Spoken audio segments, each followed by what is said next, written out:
Hey there, this is John Lary. I'm a teacher at C.E. Bird High School. I won the Milken Award in 2015, and I teach AP European History along with AP Research. Teaching AP classes is a whole lot of fun. It gives us a chance to really push our students to work harder and take on some of these advanced skills, but it's also a challenge. And when we teach AP classes, one of the things that I found to be really important is the ability to get the students to think. More than anything else, college classes and AP classes are designed to be thinking courses. And so we use the content that we're covering. I use European history to get the students to think in new ways. Thinking can be really hard to teach. And so what I've found is that the most effective way to get those thinking skills across is to do a lot of modeling in class.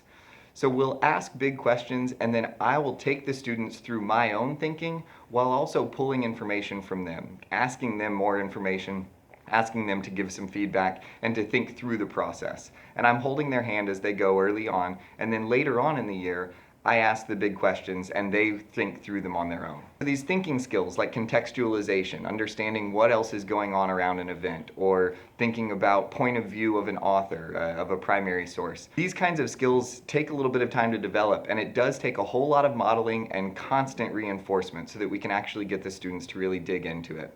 Some of the things that I do to make that possible is that we read a lot of primary sources. Every week we're reading primary sources and we're analyzing those primary sources, thinking about historical context, thinking about the bias of an author, thinking about multiple points of view, thinking about the perspective and the purpose of these different documents. How would one document differ from another at any given time?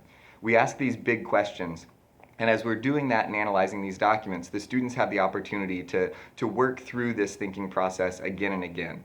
I also ask big questions about things like periodization. The first week of class, all we try to do is figure out when the Renaissance started.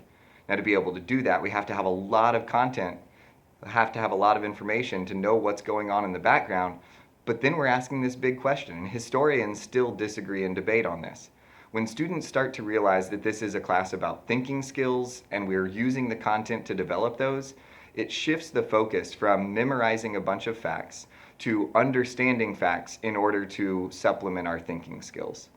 So I do a lot of primary sources, we do a lot of discussion. I have my classroom set up with the desks facing each other so that the students realize that even though I'm at the front of the classroom, this is a classroom about their interactions with each other, them bouncing ideas off of each other and being able to think.